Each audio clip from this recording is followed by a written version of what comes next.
special meeting. Okay, welcome to the Tuesday, May 19, 2020 special meeting of the City Council / Successor Agency. The meeting will now come to order. Okay, now we still need to do the Pledge of Allegiance led by the Mayor Pro Tem Lopez Viado. Would you please, all right, please? Do we still need to do this? Yep. Is this Yes. a continuation? Okay. Yes. Well, everybody can be right. It's a new meeting, so we have to do it. Okay. Well, put your right hand over your heart. Ready? Begin. I pledge allegiance to the flag of the United States of America and to the republic for which it stands, one nation, under God, indivisible, with liberty and justice for all. Thank you. Have a seat, please. Thank you. Okay, and the city clerk, roll call, please. Yes, Mr. Mayor. Councilman Castellanos? I'm here. Councilman Johnston? Here. Councilmember Shoemaker? Here. Mayor Pro Tem Lopez Viado? Present. Mayor Wu? Yep. Okay. Now we go to the oral communication. How many speakers we have tonight? Lisa? We have 4. 3 of Yeah, them go. are, I will have to make one phone call during this as well. Okay, go ahead. First speaker is Mr. Jim Grivich. I would appreciate if the comments below are read into the public recording at tonight's City Council special meeting. I am disappointed that the fiscal agendas for tonight's council meeting are limited to a declaration of fiscal emergency. It seems to me that the City Council should be considering and discussing a series of things that could be done to resolve the fiscal emergency as other cities are doing. For example, I have attached a detailed plan by the City of San Diego for fire department brownouts as an example of something that could be considered by the West Covina City Council. One of the reasons the recent tax election failed by such a large margin, 80 to 20%, is that the voters of the city didn't see the City Council providing leadership on city finances. One of the primary actions the City Council should take is to schedule public hearings to receive resident input on next year's budget as is required by the council policy. Another action the council should take is to direct the city manager to schedule the meetings of the Finance and Audit Committee that are also required by council policy. One would hope that the City Council would want all ideas on the table.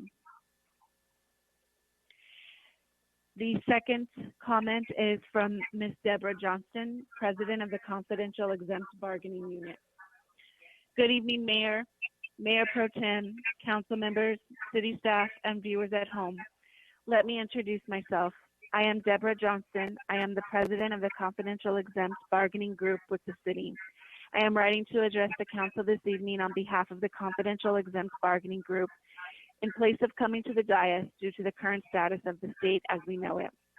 As you know, the Confidential Exempt Bargaining Group is compiled of 21 members that are spread across all departments and administrative and support service positions. We are the citizens and staff's first line of contact to assist them with their concerns and requests. We make sure that their concerns are addressed in a timely manner and assist with various processes to address those concerns. We have been here daily through these unforeseen times of this pandemic and will continue to be here providing the quality of services to the residents, customers, and staff we have for many years. I am writing this evening to express our deep concerns of the state of the city as we know it this evening. We understand the urgent needs that are being addressed this evening, and I want to let you know of the Confidential Exempt Bargaining Group members' willingness to continue to work with the council, management staff, and citizens to help the city through these uncertain times. During this time of uncertainty, we will continue to provide the highest quality of services to the residents, staff, and those that visit the city, as many of us have done for more than 30 plus years. Please let us know how we can be of service. Thank you for your time, and we look forward to working with you. Sincerely, Deborah Johnston, President of the Confidential Exempt Bargaining Group. Thank you so much. Next, please. Our next comment is by Mr. Steve Bennett, resident of the city of West Covina. Tonight, you are discussing the possibility of declaring a fiscal emergency in light of the current COVID-19 pandemic.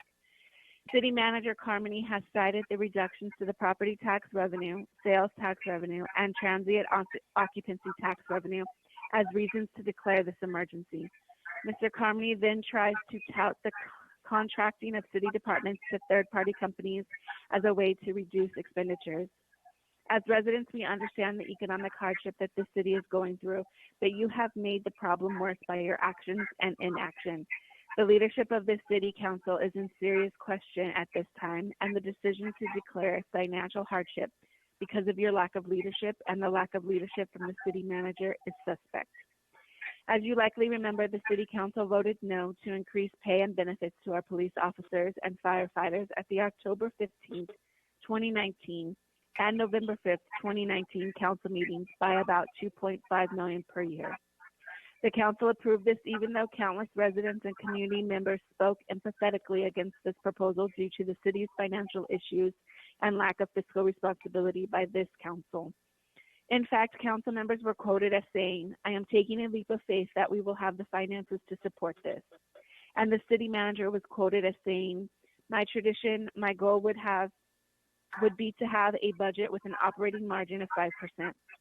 Those are not responses and actions of a city that takes their financial situation responsibly. In fact, another council member said, there is no way we can dig ourselves out of the hole that other councils have put in the city. The question should be asked, what are we going to do to fix the larger hole this city council created? I need to make a phone call. If you can please hold. Yeah, go ahead.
Go ahead.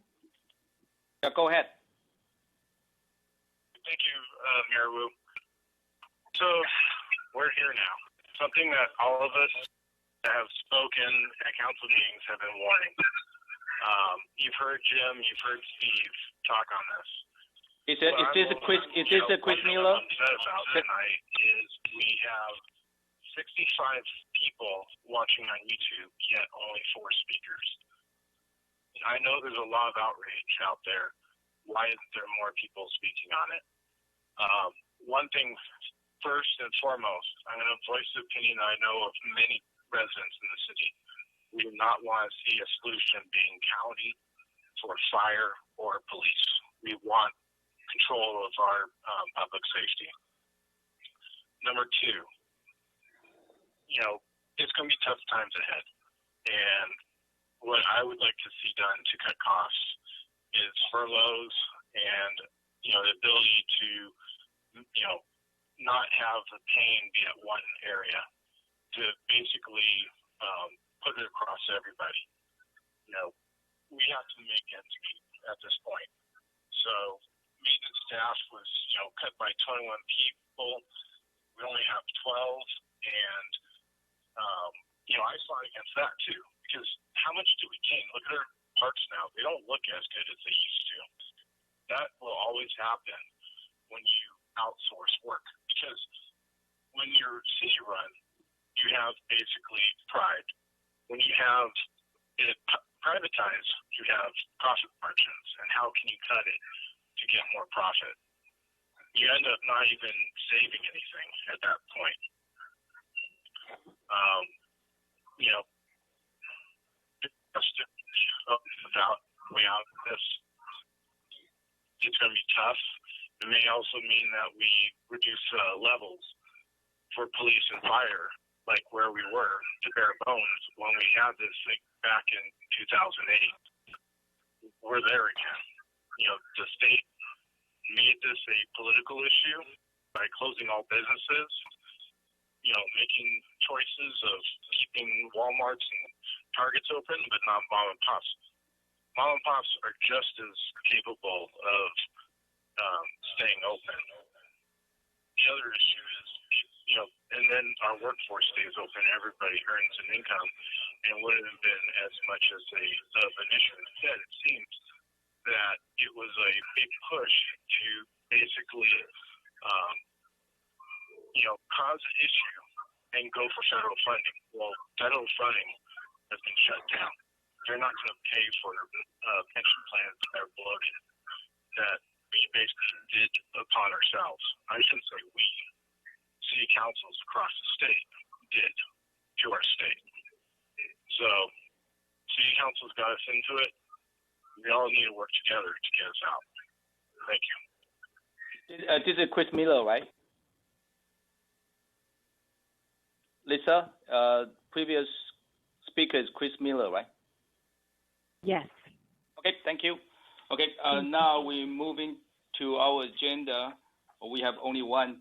Okay, discussion of a potential budget impact associated with the coronavirus and the consideration of a declaration of the fiscal emergency. So we are going to have a city manager to give us a report. Go ahead, city manager. Good evening, Mayor and Council, members of the public. This is City Manager Dave Carmody. I'd like to give a brief overview, presentation, introduction of the resolution, which I'm asking Council to consider tonight. The city's been operating under a state of local emergency since mid-March. Under this current arrangement, we have been functioning every day in our Emergency Operations Center. We're, as required by state and federal law, turning in situation status reports to the Office of Emergency Services at the state level and to FEMA at the federal. Our police department continues to operate under a Tactical Alert 3. Our fire, police, and public services departments are all operating following COVID-driven protocols. For now, senior meals are being delivered daily. There has been, however, a threefold increase in demand from what we were previously doing in serving congregate meals in the senior center. City Hall continues to fully function, and as of this week, we had a soft reopening to the public. We want to make sure we get all the bugs out of it before we announce things more broadly. As I reported to you last month in late April, I've enacted a hiring freeze and suspended all discretionary spending. I've met with all the labor groups on various options for cost savings and have undertaken a comprehensive line-by-line assessment of city services, have worked to modify contracts with vendors and contractors. Here we are in late May, and those cuts have proven to be not enough. The important conversations in City Hall are now shifting from what was and why and what's needed to what we have. And what we have is a cash flow problem. The city's rainy day fund is depleted and further action is necessary immediately.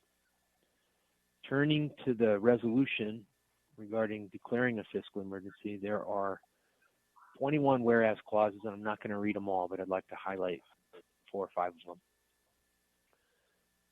Over the past 5 years, the city's unassigned general fund balance has continuously declined.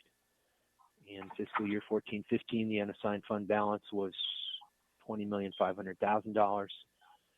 In 15-16, it was $15,032,000. In 16-17, the unassigned fund balance was $14 million. In 17-18, the unassigned fund balance was $11.9 million. In 18-19, the unassigned fund balance was $9.8 million. And for fiscal year 19-20, the unassigned fund balance is projected to be $1.9 million. We have a cash flow problem. In order to ensure to the maximum extent possible the essential services of the city are not jeopardized, that public health and safety are preserved, that the city is able to meet its obligations when they're due, that the city is able to pay its employees for work they perform, the city needs to take immediate and comprehensive action to further reduce spending, including but not limited to spending on personnel and benefit costs. The economic impacts of the COVID-19 pandemic have been significant and telling, and the city's 3,278 businesses are all experiencing substantial losses. Because of the economic impacts associated with the COVID-19 pandemic, it's very difficult to predict at this point in time. However, city staff estimates a potential loss of $2.8 million in general fund revenues, especially sales tax, transient occupancy hotel tax, property tax for fiscal year 1920, and a continuing loss in general fund revenues for the next fiscal year 2021. We were especially concerned last Friday. We received word from the LA County Department of Auditor Controller, who notified the city that due to delayed payments of property taxes due to the pandemic, the city's property tax remittance will be less than expected. And at the same time, they notified us that our successor agency would be delayed of its payments due to COVID-19. The June 1, 2020 property tax remittance will be less than expected. So we're at a point where I think serious and immediate action is necessary. The resolution in front of you, Council, asks you to, in 6 clauses, resolve. I'll just read a few of those. The City Council hereby authorizes the City Manager to take any and all actions necessary to address the fiscal emergency, including but not limited to measures relating to personnel and benefit costs, operations, reductions in service levels, and reviewing and negotiating changes to labor agreements, service agreements, and franchise agreements to the extent permitted by law. Management shall meet with all 9 labor groups regarding the fiscal emergency and possible cost-saving measures. Key point to be made, any modifications to the labor agreements shall be subsequently approved by the City Council. Likewise, management is directed to meet with vendors and franchisees providing services to the city to negotiate and approve cost-saving measures. And again, any modifications to service agreements shall be subsequently ratified by the City Council. So it's a simple resolution with major impact, and I'm available to answer any questions. I recommend its adoption. Thank you very much. Thank you, City Managers. Okay, City Council, any person has question? I actually just have a comment. Obviously, you know that I work for City of Los Angeles, and along with every other city, me personally as a city worker, I'll be taking furloughs. We'll probably be taking furloughs on the next fiscal, and from what I'm hearing is, there's going to possibly be other issues because all cities is being impacted by this. This COVID has many ripple effects. But I know with your Section 6, I know that you're meeting with all 9 labor groups regarding the fiscal emergency and possible cost-saving measures.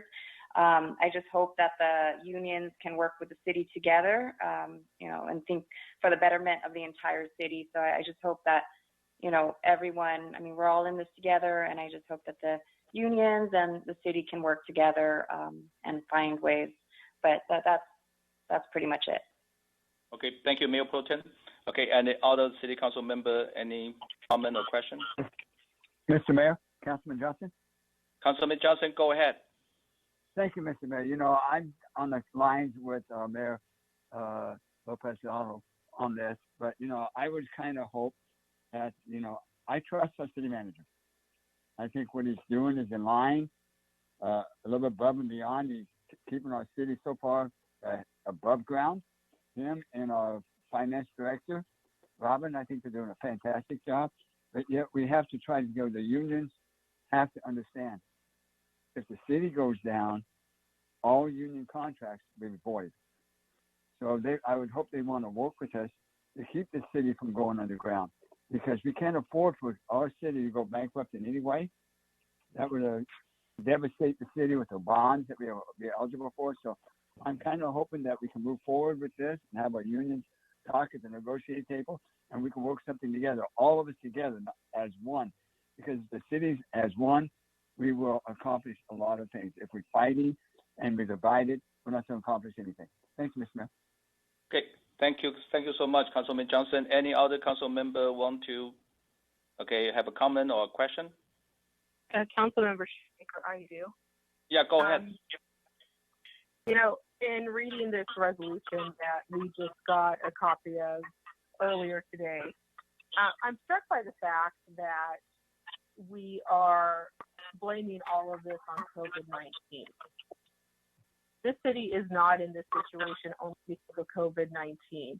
And we're being asked to approve this resolution with no understanding of what reimbursements we may get for spending we've had for COVID-19, what spending we have had due to COVID-19, and what has just been, we approved a budget that was down to the cent. And there have been many budget amendments and even contracts that I voted against. So how does that play into what we're facing now? I mean, when do we start having the discussion of where those numbers are? How much have we spent on COVID-19? How much is reimbursed? How much have our budget amendments cost us? So yes, we basically got led into a perfect storm under COVID-19 where we can no longer ignore and try and sweep under the rug and hope that things are going to turn around. It's unfair to, I've heard a lot of the residents blame the police and fire unions. And I'll reiterate what I said back when these contracts were voted for, which is it was the majority of the council that put these contracts in place. And while there has been some good and some of the people leaving have stopped, we didn't have the money. And now that COVID-19 has happened, we still don't have the money. And I mean, when do we really start talking about our numbers and not try and say this was COVID-19? This has been systemic for 20 years. And now we've reached the end of the rope, and I don't know how to do these next steps. And I certainly don't want to call it a fiscal emergency and blame it all on COVID, because that's not the reason we're here. So when do we start having the hard discussion and the open discussion? Okay. Council Member Shoemaker. Okay. Any other council member have any comment or question? No comments, Mr. Mayor. Okay. I have a question. Okay. My question will be, how can county controller can stop pay us? Okay, they know all the cities suffering right now. How can they do that? Okay, they know everybody's short of cash. And now if they don't pay us, how can we come out any money to pay those bonds? And if they don't pay us all those property taxes, the money they owe us. So, and if you go to January, okay, that is what 7-8 months. So what kind of legality they can just don't pay what they have to pay us so we can pay the bill? City manager, maybe you can answer. Do we have any way to ask city, the county to pay their bill to us? Because they didn't do.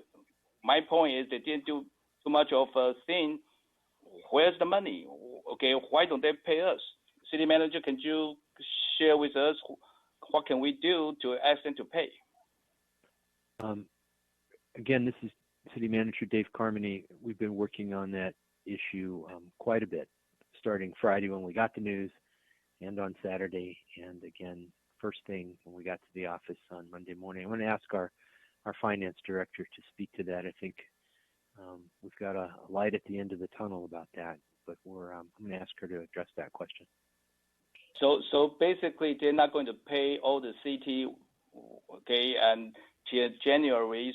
So how much they should pay us? I think $6 million. The bond payments that are due, Mr. Mayor, this is Robin Bird, the finance director. The payments that are due between now and December 31st are $6.5 million. We were on the phone this morning, city manager and I, with Jason Gonsalves, our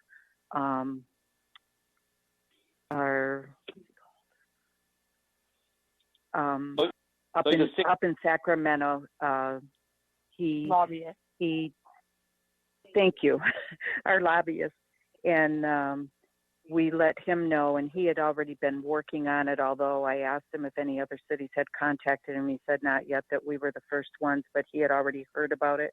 Was talking to the Department of Finance because we believe that the law was very clear with the winding down of the successor agencies, and that the bond payments take priority over everything, because the last thing that we want to do is default on any bonds.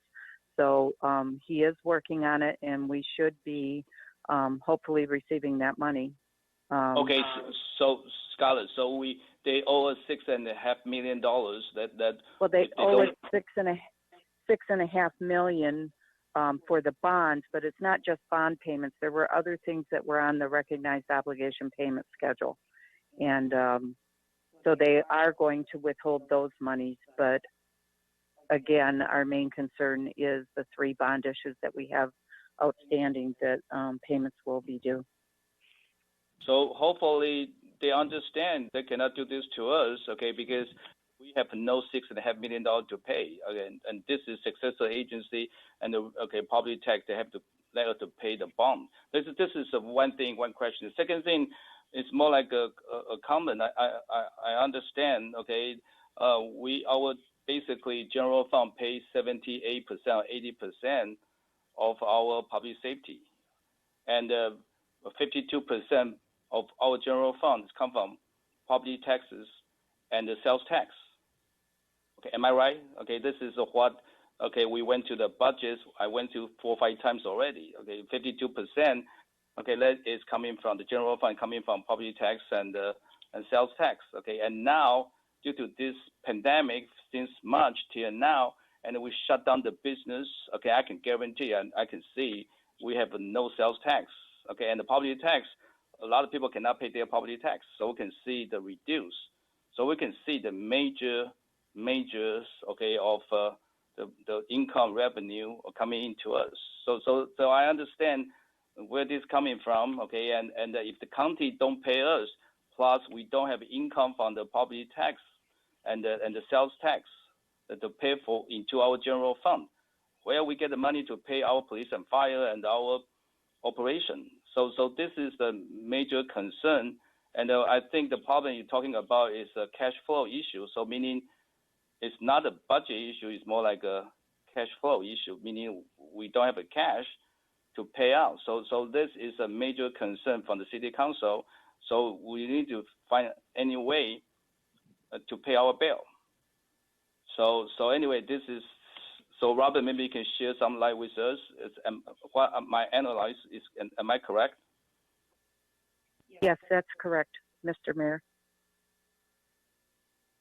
Okay, any other city council have any other, okay, any comment or question to our finance director or city manager? I have a question. Okay, how much we can cut? Okay, and because it sounds like we have a major revenue income issue coming in due to, we already know for these 3 months it's just horrible. Okay, and now the county don't pay us, and then we have another bill that is due. So how look like we have a double jeopardy? Okay, how it's squeezed from both sides. So I even don't know how much cut you can to pay those major deficits. Can you share with us, okay, what is your potential suggestion, and we can go through this. It's not a molehill, it's more like a mountain. We need to I have a confidence, I think the West Covina future is very bright, but how we overcome this couple months or this year? City manager or City Mr. Mayor and Finance Council, Director. this is City Manager Dave Carmody. I'd like to try and answer that to the best I can based on what we know today. We know that our employees are the city's strongest asset. These are the people that provide the services. They get pay, they get benefits, and they get pay and benefits because they're providing essential services. Most of that is in the public safety side. I could make reductions. What could I cut? I could cut in City Hall and intend to further. I could cut service contracts, things like street sweeping or park maintenance. But at the end of the day, we're going to have to look quite carefully at the package of services that the city provides its residents. In the fire service, I think the question will become standard of care. Can we meet the national standard in terms of NFPA? Can we be at a fire scene within 5 minutes 90% of the time? Regarding EMS responses, can we be there within 8 minutes and 59 seconds 90% of the time? These are life and death decisions, and I think one thing we know for sure is the way that this city has been providing services in the short term and maybe indefinitely won't be the way that it provides services going forward. If it's your house on fire, you want some resources on scene. If it's one of your loved ones that needs, a heart attack victim tended to, you want some equipment and some trained personnel there quickly. But the way that the city has been doing it, who knows? Maybe we'll very quickly have to find some other ways. Maybe we can regionalize. Maybe we can partner. Maybe we can find efficiencies in the operation and shift costs from one cost category to the next. All of these things are in play today, but most of the money is on the personnel side, and we're going to have some quite serious meetings with the labor groups starting tomorrow. I'll be reporting back to you right away and asking the council to ratify the decisions that I recommend to you and I believe are necessary. But we're going to need to be very, very vigilant and very careful as we do this. A point I'd like to make: fiscal emergency, I think, shows that the city acknowledges that it has a problem and that is quickly developing through its sound management a plan to provide services going forward. I think that's a good sign. We had a conversation this week with the people that are about to be underwriting $205 million worth of pension obligation bonds for us. It's an unfunded liability. We're now carrying at CalPERS at a rate of 7%. And we talked to them, or what's the implication of a fiscal emergency on that transaction? They actually think that it shows that we're responding appropriately to a crisis that's affecting every city in this state and cities big and small all across the country. I don't intend to miss any payments. City has obligations, we'll meet them. City has bond payments to make, we plan to do that. And we're not taking any reductions from the state, from the county, lightly. We're responding aggressively to the property tax questions that came up Friday, because that's long been a revenue which is reliable and secure and very predictable. But we need to be optimistic. We need to position the city to come out of this stronger than we went in. And we've got some very good ideas that we're going to be working on over the next couple of weeks, and we'll be back to you with some of those recommendations in very short order. Okay, very good. Okay, and other city council member, any comment or question? Otherwise, I'm going to have any person want to. Mayor Wu, Go ahead. I asked some questions. I want to know how. I understand that our revenue is being delayed and will also be cut because obviously sales tax, when things aren't open, we're not going to get as much sales tax. But where are the numbers for the council on what additional costs we had because of COVID-19 that has put us in this situation, and what may have been budgeting issues, I guess is the nice way to put it? I mean, I'm being asked as a council member to vote for fiscal emergency and give staff certain powers, yet we don't have the numbers besides showing what our ending balance has been and where we've been trending, but we don't have any information on what costs are going to be reimbursed. Is this a long-term hole? Is it once revenue starts coming up, will we be able to fix it? We don't have answers to those questions, yet I'm being asked as a council person to implement cuts and furloughs and reduction in service and everything else without the underlying information for this item. And does the city manager, finance director have anything to say, any numbers that they can give us, any numbers they'll be sending us?